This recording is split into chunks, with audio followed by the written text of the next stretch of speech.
G20s। तो अभी हम बात करेंगे एलिमेंट्स ऑफ डिज़ाइन पे, और इसका जो फर्स्ट एलिमेंट है that is dot and line. जब भी एक डॉट क्रिएट किया जाता है और उसको मूव किया जाता है राइट या लेफ्ट या किसी भी डायरेक्शन में, तो इट बिकम्स अ लाइन।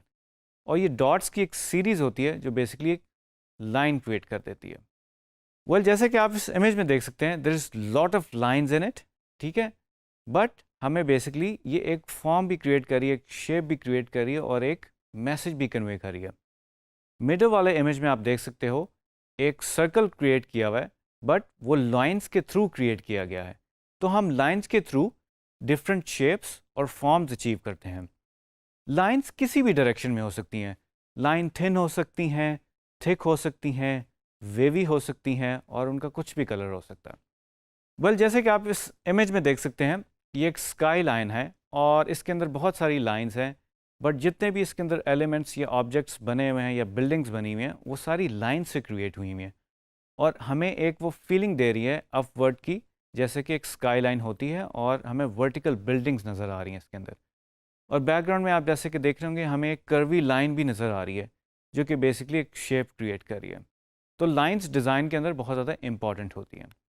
जैसे कि आप इस एग्जांपल में देख सकते हैं, ये एक वेव लाइक लाइंस क्रिएट की गई हैं और इसके डिफरेंट कलर्स हैं और ये बेसिकली एक पैटर्न क्रिएट कर रही हैं। सेकंड इमेज में आप देख सकते हैं, बहुत सारी लाइंस जो हैं वो एक पॉइंट की तरफ कन्वर्ज हो रही हैं या उस तरफ जा रही हैं।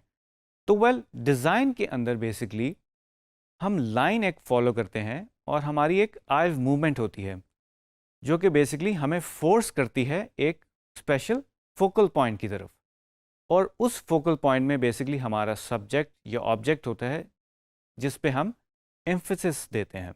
जैसे कि आप इस एग्जांपल में देख सकते हैं, बहुत सारी वेव्स लाइक लाइंस हमने क्रिएट की हुई हैं और इस इमेज में हमें basically wave like illusion create किया हुआ है जो कि एक पैटर्न फॉर्म कर रहा है। सेकेंड इमेज में आप देख सकते हैं, बहुत सारी जो लाइंस हैं वो कन्वर्ज कर रही हैं एक सिग्नल पॉइंट की तरफ। इस पॉइंट को हम फोकल पॉइंट भी कह सकते हैं। डिज़ाइन में आई मूवमेंट जो है वो बहुत इंपॉर्टेंट होती है। थ्रू लाइंस हम ये आई मूवमेंट क्रिएट करते हैं किसी एक पॉइंट की तरफ जो कि आपका फोकल पॉइंट बन जाता है।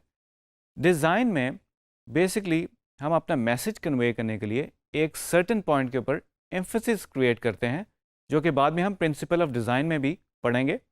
जैसे कि आप इस एग्जांपल में देख सकते हैं, हमारे पास एक सर्कुलर लाइक एक फॉर्म है जो लाइन से क्रिएट की हुई है और इसके डिफरेंट शेड्स हैं, बहुत मज़ेदार ग्रेडियंट्स इसमें यूज़ हुए हैं और हमें ये एक मूवमेंट की एक सेंस दे रहा है। राइट साइड पे जो एक इमेज है वो बेसिकली लाइन से बना हुआ है और इन लाइन से एक शेप क्रिएट हुई हुई है। तो ज़रूरी नहीं है लाइन्स जो हैं वो स्ट्रेट ही हों, जैसे कि मैंने पहले जिक्र किया, लाइन्स किसी भी फॉर्म में हो सकती हैं। इन लाइन्स को यूज़ करके हम ऑब्जेक्ट्स और शेप्स बनाते हैं। डिज़ाइन में कुछ इमेजिनरी लाइंस भी यूज़ होती हैं जो कि बेसिकली हमें कॉम्पोजिशन करने में हेल्प देती हैं। इस नेक्स्ट इमेज में भी आप देख सकते हो कि एक लाइन है और वो डिस्प्लेस हुई हुई है और रिपीट हुई हुई है, बट एक पैटर्न क्रिएट कर रही है और एक इल्यूजन क्रिएट कर रही है। उसी तरह सेकेंड इमेज में आप देख सकते हो एक फॉर्म बनी हुई है और उसके इंटरनल कुछ लाइंस यूज़ हुई हुई हैं और उन लाइंस के थ्रू उसकी एक शेप क्रिएट हो रही है जिससे हमें ये इल्यूजन मिलता है कि इसकी फॉर्म चेंज हो रही है। तो ये था dot and line elements of design में। तो आगे बढ़ते हैं और चलते हैं नेक्स्ट वीडियो की तरफ।